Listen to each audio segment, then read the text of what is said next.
Bismillahirrahmanirrahim. Alhamdulillahi Rabbil Alamin.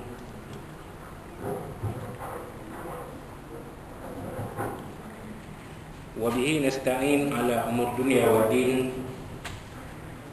Nastaghfiruhu wa nastahdihi wa natubu ilaihi wa natawakkalu alaihi. Wa na'udzu bihi min syururi anfusina wa min sayyiati a'malina. Man yahdihillahu fala mudilla lahu wa huwal muhtadi. Wa man yudlil falan tajida lahu waliyyan murshidan wa la hadiya lahu. Asyhadu an la ilaha illallah wahdahu la syarika lah. Wa asyhadu anna sayyidana Muhammadan abduhu wa rasuluh. Allahumma salli wa sallim wa barik ala hadha nabiyil karim sayyidina wa habibina wa syafi'ina wa zuhrina wa maulana Muhammadin al-Mustafa wa ala alihi wa sahbihi wa man da'a bi da'watihi wa tamassaka bi sunnatihi wa jahada fi sabilillah ila yaumiddin. Rabbi shrah li sadri wa yassir li amri wahlul 'uqdatam min lisani yafqahu qawli. Subhanaka la ilma lana illa ma 'allamtana innaka antal alimul hakim. Wa la hawla wa la quwwata illa billahil aliyyil azim. Allahumma iftah 'alaina hikmataka wanshur alaina min khazaini rahmatika ya arhamar rahimin. Allahumma arinal haqqa haqqan warzuqna ittiba'ah wa arinal batila batilan warzuqna ijtinabah. Qala Allah subhanahu wa ta'ala fi kitabil aziz, a'udzu billahi minasyaitonir rajim. Wa ma umiru liya'budullaha mukhlishina lahuddin hunafa'a wa yuqimus salata wa yu'tuz zakah wa dhalika dinul qayyimah. Shadaqallahul azim. Qala nabiyuna sayyidina Muhammad sallallahu alaihi wasallam, "Ma yuridillahu bihi khaira yufaqihu fid din." Atau kama qala Rasulullah sallallahu alaihi wasallam. Tuan-tuan, puan-puan, muslimin, muslimat sekalian rahimakumullah. Assalamualaikum warahmatullahi wabarakatuh. Amma ba'd. Alhamdulillah, alhamdulillah, pada tengah hari ini, hari Selasa 22 Jamadul Akhir 43 Hijriah bersamaan 25 Januari 2022 Masihi. 2020 Masihi kita panjatkan setinggi puji dan syukur kepada Allah Subhanahu wa taala kita telah sama-sama menunaikan solat fardu zuhur berjemaah dipimpin oleh tuan imam kita Al-Fadhil Ustaz Muhammad Nur Mansur hafizahullah taala. Terima kasih diucapkan kepada Al-Fadhil Ustaz Encik Mat yang mengimamkan solat sebentar tadi. Dan seperti mana biasa kita akan teruskan pengajian kuliah zuhur kita ini dengan pengajian kitab Safidatul Najah yang disusun oleh Al-Alim Al-Syekh Al-Alim Al-Fadhil Salim bin Sumail Al-Hadrami rahimahullah ta'ala. Jadi kita sampai kepada fasal yang berikutnya, iaitu fasal yang ke-42, diberi tajuk oleh sahabat saya penterjemah kitab ni Al-Fadhil Ustaz Muhammad Al-Yasaq bin Berhan. Tajuknya ialah syarat sah qudwah, iaitu mengikut imam. Jadi syarat sah seseorang makmum itu mengikut imam. Jadi bagaimanakah kita sembahyang jemaah ini boleh jadi sah jemaah kita sebagai makmum?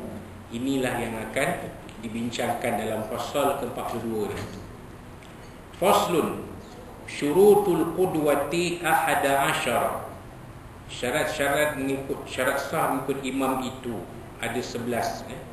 Jadi al-qudwah itu, kata penterjemah kitab ni, boleh baca al-qudwah boleh baca al-qidwah, boleh baca al-qadwah. Jadi yang masyhurnya ialah al-qudwah. Jadi al-qudwah tu maksudnya ialah mengikut imam. Kita makmum ni mengikut imam tu ada 11 syarat sahnya. Kalau satu tak ada, maka tidak sahlah kita sebagai makmum.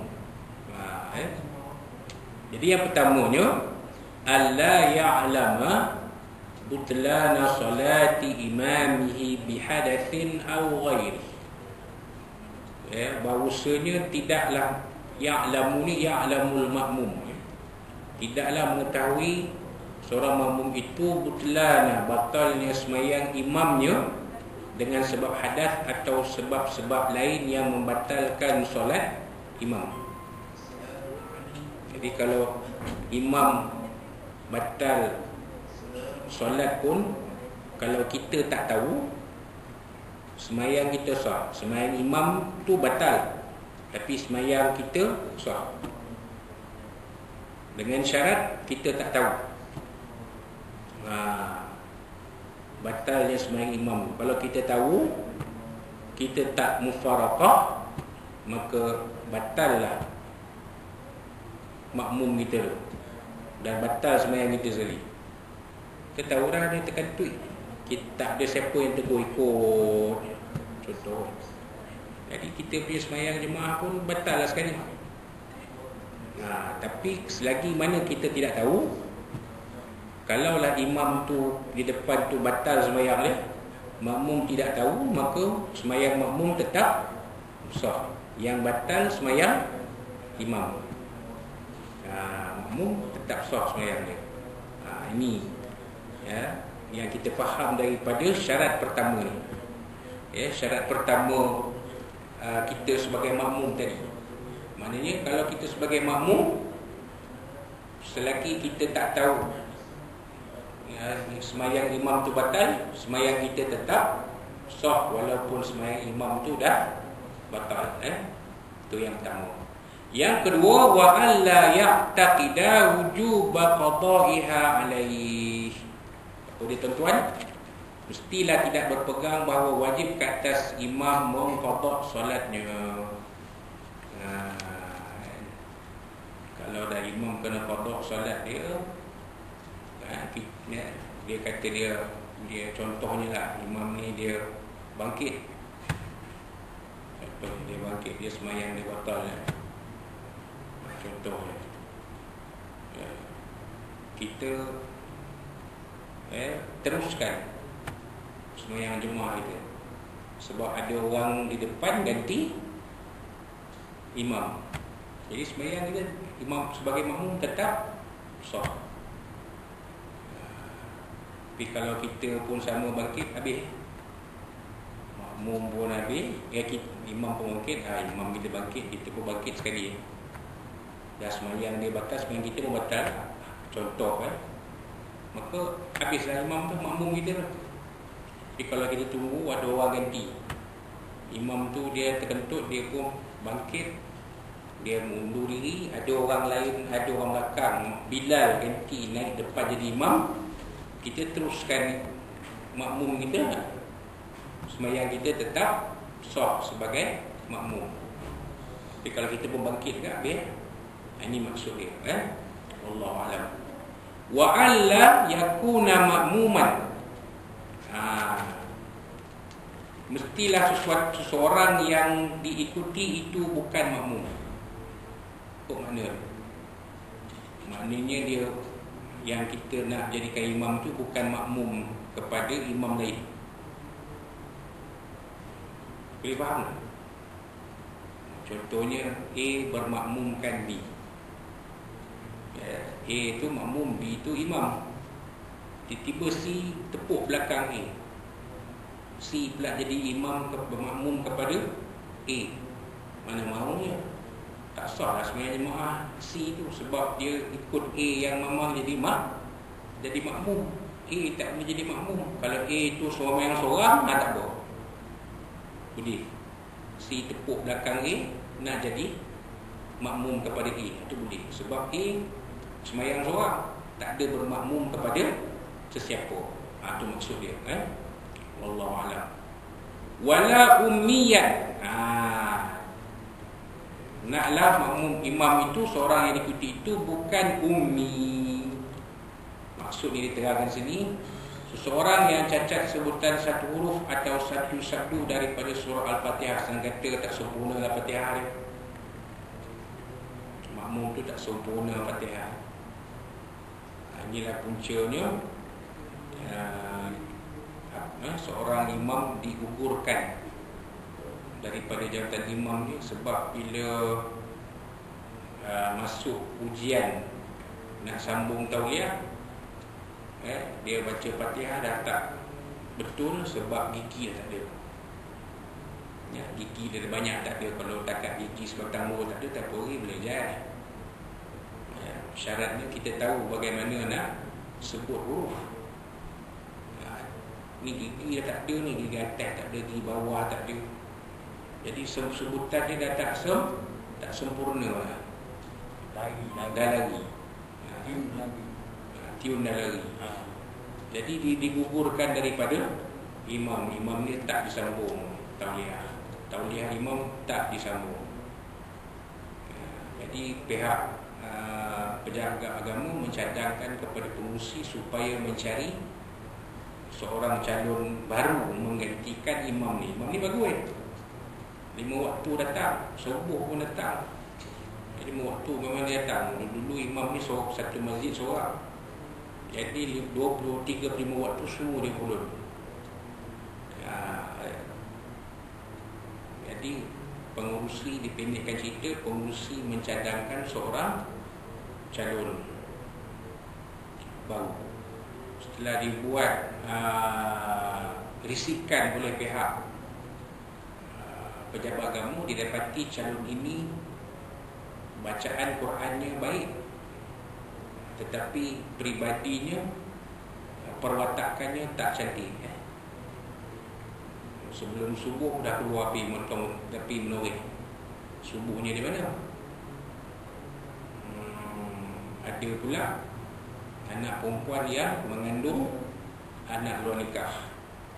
Jadi tak cantik lah orang macam ni nak latih imam, sebab masyarakat tahu perwatakan peribadi. Dicadangkan, pihak pejabat agama mencadangkan seorang ustaz yang kebetulan tinggal dalam qaryah yang sama. Dia duduk tempat lain, bukan dalam kampung tu, dia duduk tempat lain, tapi taman perumahan tu masuk dalam qaryah masjid. Ditolak oleh pengurusi masjid yang juga merupakan tok sidang. Ditolak. Dia kata ni bukan orang kampung kami, ni orang kampung lain. Tak tahu lah tu ceritanya sekarang. Inilah masalah bila pemimpin masyarakat tidak berfikir soal hukum. Dia kena fikir soal hukum dulu. Walaupun bukan orang kampung dia, tapi ini ustaz, guru mengajar agama. Walaupun bukan orang kampung kita, cuma dia membeli rumah di taman perumahan tu masuk qaryah masjid dia. Dan dia dicadangkan oleh pejabat agama. Ambil lah, terima lah. Saksiahnya baik, guru agama kan, saksiah baik, mengajar pula, guru takmir, ambil lah sebagai imam. Kan? Orang kampung kita sendiri tak ada yang berkebolehan, tak ada. Ini masalah ni yang Nabi SAW pernah sebut dalam hadis. Akhir zaman akan tiba satu keadaan nak cari imam pun susah. Tak ada. Bila imam meninggal atau imam dah tua, tak mampu, nak cari ganti susah. Tak ada orang yang berkebolehan. Ini berlaku. Akhir zaman berlaku, dan ini memang kita lihat berlaku. Apa ceritanya sekarang tak tahulah. 14 tahun dulu punya cerita, tak tahu. Lama pun, mungkinlah dah ada pengganti, kan? Wallahu a'lam. Baik. Kemudian yang seterusnya, yang kelima, Allah wa alla yataqaddama alaihi fil mawqif. Apa dia tuan-tuan? mestilah tidak terhadapan daripada imam pada tempat ini kedudukan solat. Maksudnya dia bukanlah imam di belakang, di depan. Itu bukanlah tu, tak betul lah makmum susunan tu. Patut imam depan, makmum belakang. Ni dia pula duduk depan, makmum duduk belakang. Jadi tak betul lah. Kalau begitu kedudukannya tak sah dia jadi makmum. Wa ayya alamal intiqala imamihi, dan dia mengetahui perpindahan, pergerakan imam dia. Intiqalat ni maknanya perpindahan. Intiqal ni pergerakan imam, dia tahu. Berdirinya, rokoknya, sujudnya, tahiyatnya, salamnya, dia tahu. Walaupun dia tak nampak imam. Macam Masjidil Haram ni, kita nampak ke imam? Mana nampak? Duduk tingkat atas, mana nampak imam? Tak nampak. Macam Masjid Negeri, imam duduk kat tingkat atas, kita sembahyang tingkat bawah, mana nampak imam? Mana tak nampak imam. Tapi kita tahu pergerakan imam. Allahu Akbar. Contoh kat tu. Sebab itu orang tu duduk susun cantik. Bila niat dia, nak niat, kita sebut usolli fardul zuhri arba' rakaatin adaan imaman lillahi ta'ala. Allahu Akbar. Orang duduk susun cantik dah. Kita yang kata tak betul, kita orang terkemudian. Jadi benda tu relevan tang mana? Bila imam duduk atas, makmum duduk bawah. Macam mana kita nak tahu imam nak bawah nak mula? Itulah dia cara dia. Bila imam menyebut, melafazkan niat, kita tahu nak mula dah ni. Kan? Nak mula dah ni, pasal ni imam baru niat, baru baca niat usolli, kan? Kalau tak baca usolli, kita tahu ke imam tu mula berapa rakaat, kita pun tak tahu. Tak 1 rakaat ke 2 rakaat ke 3 rakaat ke, kita pun tak tahu. Kan? Itu guna dia. Syarat makmum mesti tahu pergerakan imam. Dia qiyam, dia rukuk, dia sujud iktidal, dia sujud sami Allahu liman hamidah. Tahu.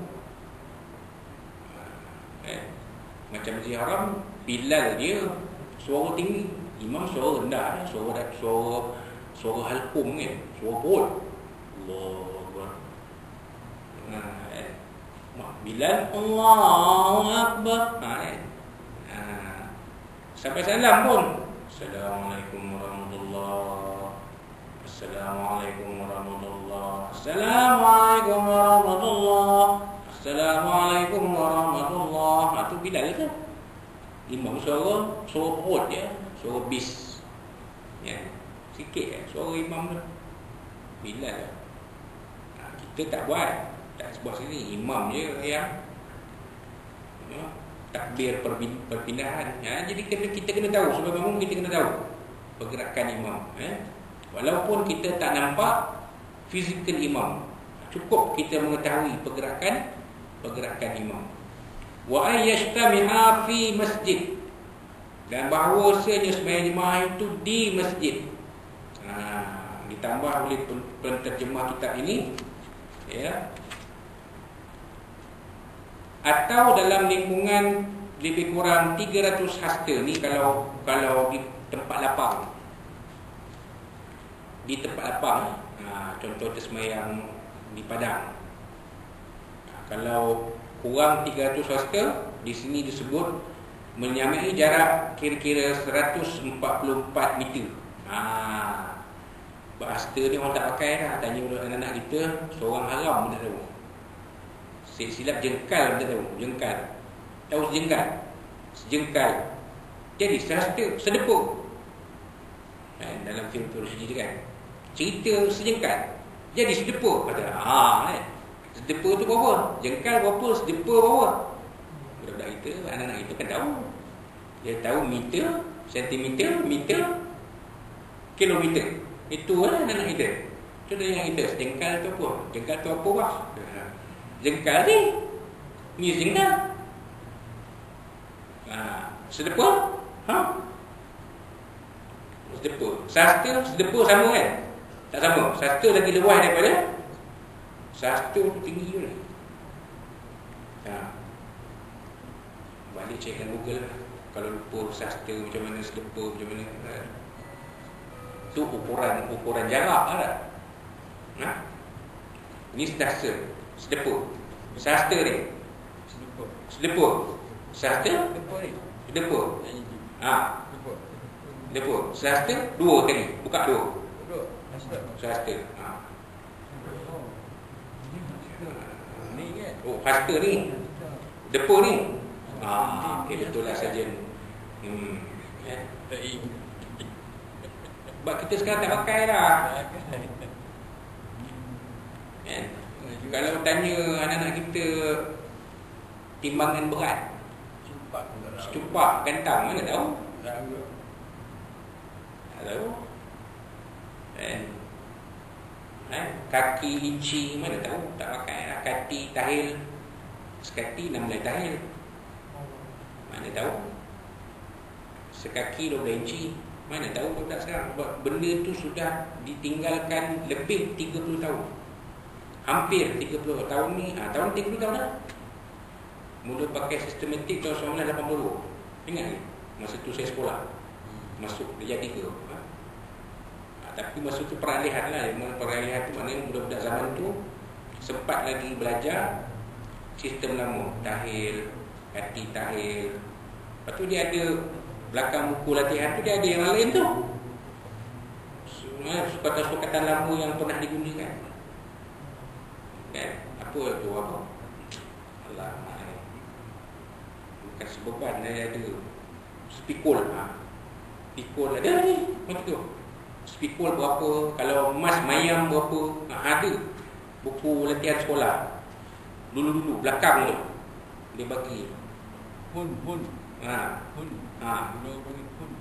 Berapa? Saya lupa tak tahu. Tengok mana tak pakai. Jadi kata penerima kitab ni, 300 hasta itu ialah 144 meter.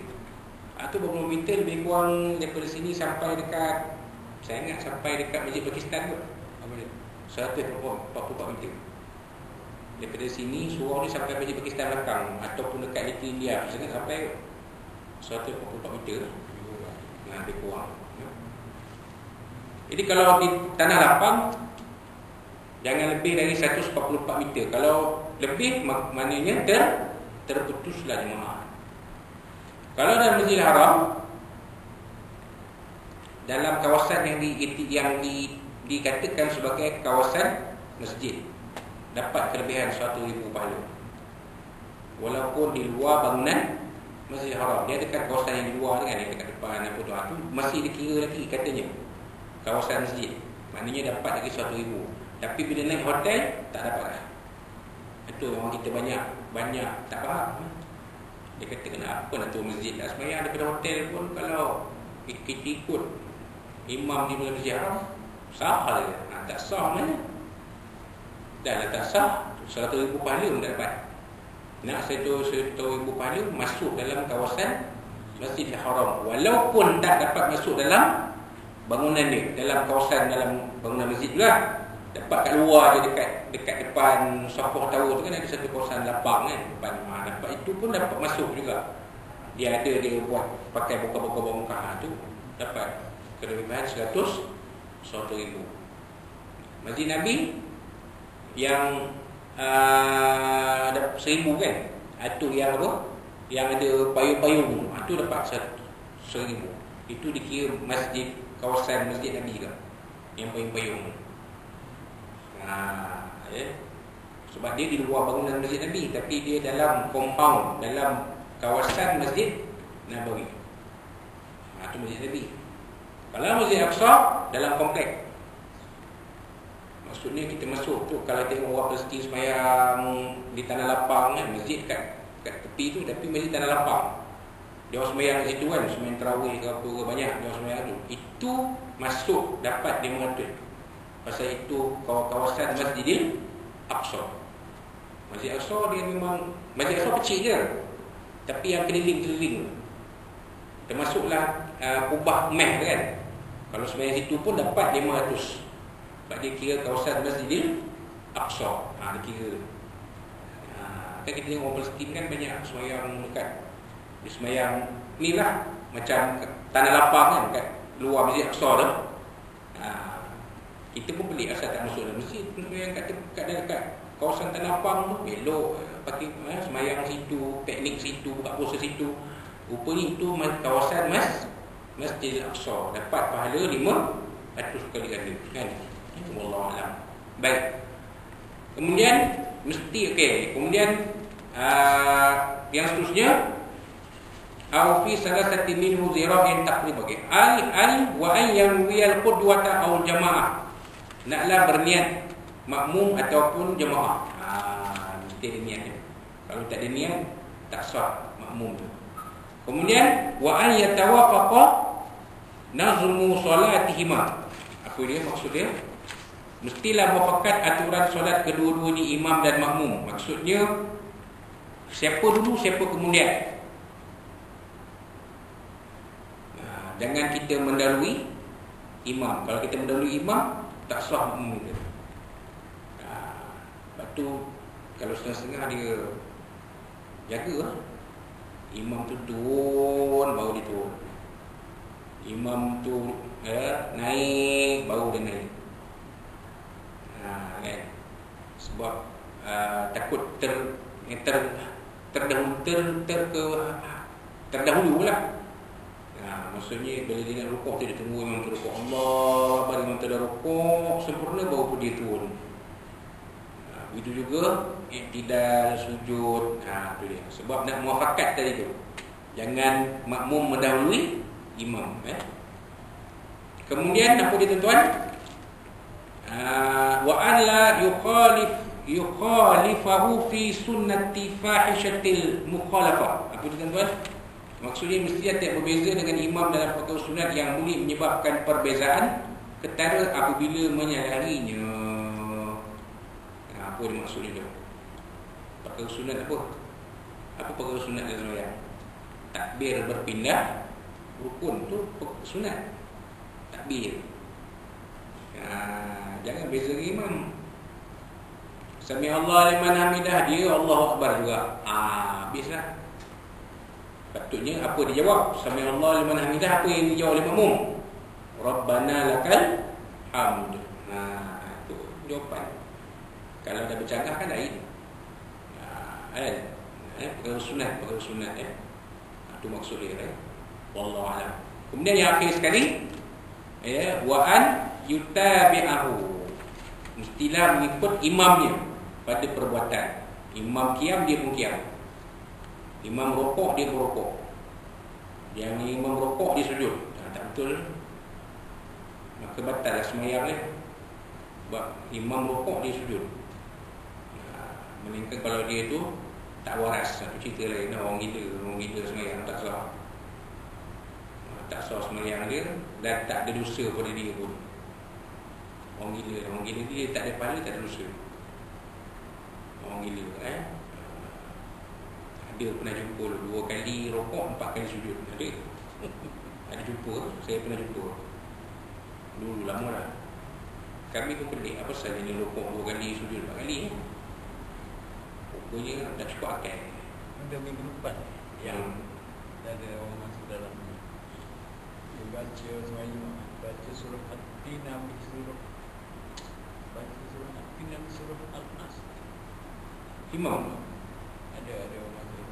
rakaat pertama surah Tak, dia baca surah At-Tin, ambil surah Wat-Tin wa Zaitun. Tahu? At-Tin. Habis dia baca surah Al-Nas, habis surah At-Tin. Ada. Masa semua jadi imam. Ada. Okey. Faham. Innal ladzina amanu wa amilus solihati falahum ajrun ghairu mamnun. Dibaca Al-Nas. Innal insana fi khusr illa alladzina amanu wa amilus solihati falahum ajrun ghairu mamnun. Baca surah As mula hujung dia pergi ke surah At-Tin. Ada masuk Facebook. Makmum kena betulkan. Imam pun betul. Bila imam jadi macam tu, makmum wajib betulkan, walaupun perkara itu perkara sunat. Ini tadi ni, nampak? Ayat tu sunat, tapi imam dah buat salah. Bila tak ditegur, maka sembahyang kita pun jadi batal. Kita tegur. Ada pengalaman saya sekali di lama sembahyang Jumaat. Sujud lama. Lama sujud ni. Rupanya agaknya imam terbatal pun. Lama sujud. Ada di masjid di Kuala Lumpur sekali. Tahun 2000. Masa saya bagi jalan. Lama imam dia sujud. Agaknya lah. Padu lama tu agaknya orang depan tu rasa kan. Punya imam terbatal. Imam terbatal. Dia kalau yang sembahyang pelik-pelik ni ustaz pergi ustaz Masjid Al-Bukhari. Oh. Allahu Akbar. Solat. Masjid Al-Bukhari dia mazhab kan. Mazhab. Saya 2-3 kali masa sembahyang. Puncanya sebab pelbagai orang sembahyang situ. Jadi pelbagai benda yang pelik kita jumpa. Kita jadikan hanya sebagai makluman saja ataupun pengetahuan saja, jangan ikut. Itu cara dia. Cara dia sebab ramai warga asing ni. Yalah, macam SM cakap tadi lah, banyak orang luar Malaysia sembahyang situ, maka pelbagai agam. Tu ada dulu Masjid Negara ada makmum Arab lempang tu imam. Sebab dia tengok tu imam tu tak betul cara dia pergi lempang tu imam. Dia pergi lempang tu imam. Dia tengok tak betul kan, dia pergi lempang tu imam. Jadi benda ni sebenarnya kesalahan pada dia, bukan pada tu imam. Maksudnya dia itu sendiri tidak sebagai makmum tidak meraihkan imam. Patut kita meraihkan imam, dan imam pun meraihkan kita. Contohnya pernah satu khusus kami imam Jawatan Agama seluruh Malaysia datang khusus. Jadi satu waktu isyak tu saya jadi penyelaras jadual solat jemaah. Jadi satu waktu isyak saya bagi kat imam dari Perlis, kawan sahabat saya jugalah sampai hari ni ya. Imam masjid di Perlis. Jadi saya bagi dia. Mula-mula ramai kat yang komplain, jangan bagi dia lah, dia boleh lain cara dia dengan kita. Saya kata bagi, tak apa. Kalau dia seorang yang ada pengetahuan, dia akan meraihkan kita. Memang dia raihkan. Baca bismillah, doa lepas sembahyang. Nampak? Maksudnya dia meraihkan makmum yang di belakang bukan orang Perlis. Baca bismillah, kan? Baca doa. Bila kita pergi ke sana, pergi ke Perlis lah, kita pergi ke Masjid Kuala Perlis tepi pantai tu, cara di sana kita ikutlah. Dia tak baca bismillah, kita okey. Dia tak baca qunut, kita okey. Tak ada masalah. Dia tak wirid lepas sembahyang, kita okey. Kita terima dengan baik. Kita meraihkan. Kalau kita nak wirid sendirilah, doa sendirilah, tak ada isu. Tak ada isu pun. Dia kena meraihkan. Jadi setengah orang asing ni tidak meraihkan imam di sini. Dia nak imam ikut cara dia. Tu yang lempang imam lah. Dia lupa bahawa negara Malaysia ada undang-undang. Bila orang awam menghalang penjawat awam melaksanakan tugas, sebenarnya itu salah satu kosa dia. Sebenarnya menghalang penjawat awam, imam di negara itu penjawat awam, menghalang penjawat awam menjalankan tugas. Kena seksyen apa? Kalau saya ada seksyen dia, menghalang penjawat awam menjalankan tugas. Sebenarnya kalau ada kecederaan, tambah lagi seksyen menetapkan kecederaan kepada orang lain. Kata imam tu kena lempang, berdarah, mulut dia keluar darah kat mulut, dibuat report polis, buat pemeriksa hospital, memang ada kecederaan, kena kawan yang melempang. Dua seksyen sekali, bab kecederaan dengan bab menghalang penjawat awam. Tak pasal dia masuk ke dalam Tapi orang asing ni kadang-kadang dia lupa. Dia lupa Malaysia ada undang-undang. Dia buatlah. Sepatutnya dia meraihkan. Dia tak boleh kata imam ni salah. Itu cara di Malaysia. Kalau nak cara dia, pergi balik tempat dia. Tempat dia ikut cara dia. Kita pula kalau kita pergi negara dia, kita ikut cara negara dia. Kita tak bertikai. Ini tak betul lah. Tak ada, kita tak cakap. Macam saya cerita beberapa minggu lepas. Kalau tuan-tuan masih ingat tentang kisah Imam Syafi'i rahimahullah ta'ala. Jadi imam subuh di satu masjid di kota Baghdad. Tak baca Quran. Tak baca Quran. Awak tanya balik, habis memang tanya balik Imam Syafi'i, tuan seorang imam ulama yang besar. Jadi imam tadi kami tolak jadi imam. Kenapa tuan tak baca kunut? Sedangkan tuan dalam mengajar di masjid, tuan kata kunut subuh ada. Maka Imam Syafi'i jawab, saya meraihkan jemaah di masjid ini. Jemaah masjid ini tak baca kunut subuh. Saya raihkan. Nampak tu keterbukaan. Sebenarnya kalau dia betul-betul ilmu, dia terbuka kepada mazhab yang berbeza-beza. Tak ada masalah tadi. Sepatutnya lah. Tapi kalau betul lah macam Masjid Bukhari dia macam-macam orang kan dia. Itu cerita dia. Kita kena tengok lah. Kan?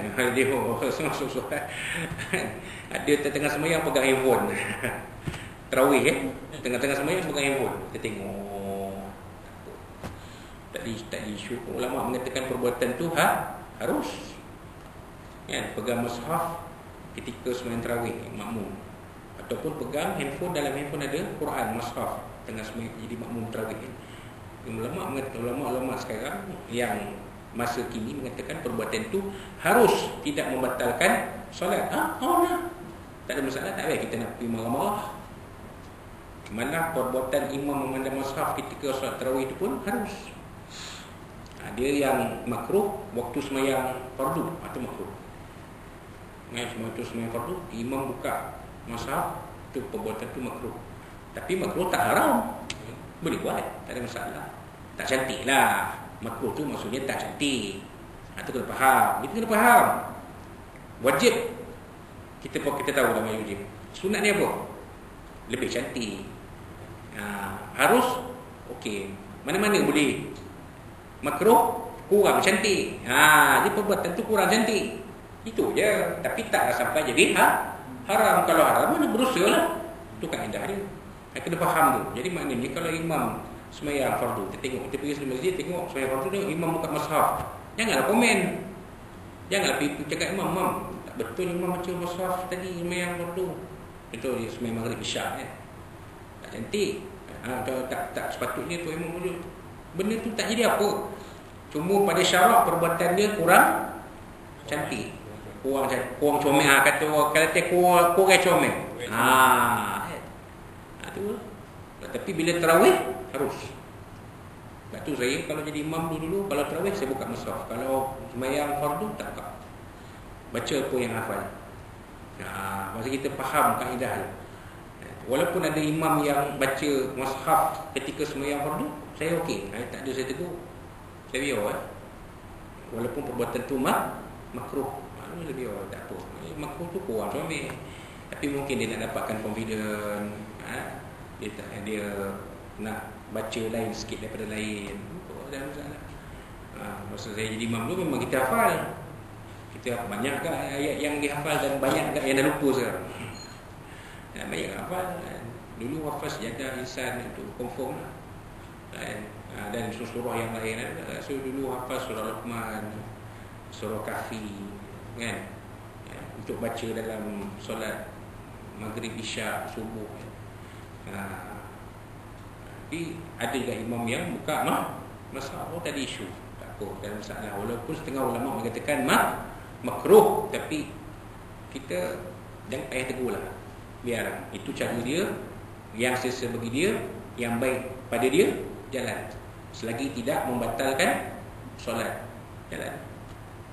Tak ada masalah kan? Kalau dia terkentut, kita tak tegur, dia jalan terus, kita ikut je dengan kita, dengan dia, dengan kita punya sembahyang habis. Tu kena faham tu Jadi tu je.